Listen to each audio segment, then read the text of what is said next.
বাবা এখন রাত বাজে 2:02। এই জায়গাটায় হঠাৎ করে এলাম একটু কুলফি খেতে।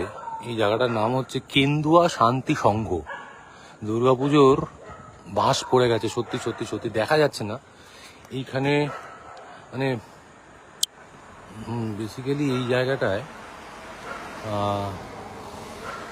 আরে ওই আমার টু আর্টিস্ট ছিল ভালো, মানে দুর্দান্ত।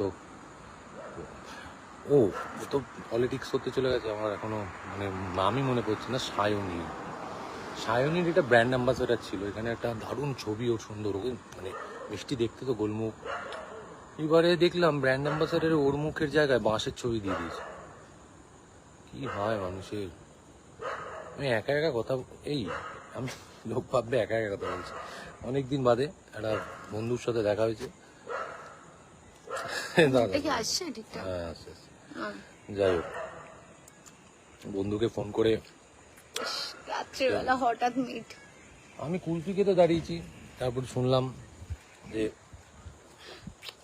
এই জায়গাটা তো ভীষণ পরিচিত তার জন্য। ঘোষ মহাশয়া ফোন করেছেন এবং কুকর্ম করেছি আমি দিনের পর দিন লোকের সাথে। কি করেছো?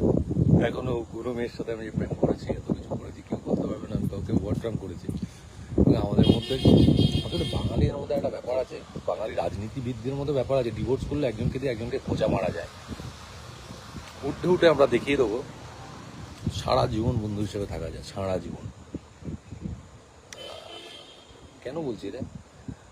বলতে হবে কেন্দুয়া শান্তি সংঘ। পুজো দেখতে আসুন কেন্দুয়া শান্তি সংঘ। যাক, ফ্রিতে করে দিলাম প্রত্যেক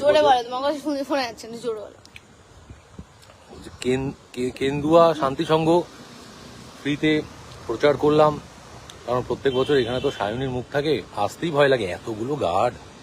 বাবা, ওই পুজো আপনাদের দারুণ হয়। কথা, এটা সবার পুজো, সবার মুখ থাকার কথা, কিন্তু ছিল তো আরেকজনের। তোমার প্রচন্ড বেশি লোকেদের খোঁজা দাও। সবার পুজো, সবার পুজো। সবার পুজো এটা চলে, বুঝলেন? 2-4। যাই হোক, ভাবছি যে 2-4 এই লোকগুলো কারা, যারা এখন ওরা ঠিক আছে, বন্ধুত্ব অটুট রাখুন নিজেদের মধ্যে। This is the first live we have shared. মানে 3 বছরের থেকে বড় কথা হচ্ছে বন্ধুত্ব অটুট রাখুন। ঝামেলা ঝঞ্ঝাট থাকবে, বন্ধুত্ব অটুট রাখুন। বলেছিলাম আমি ওকে। Thank you.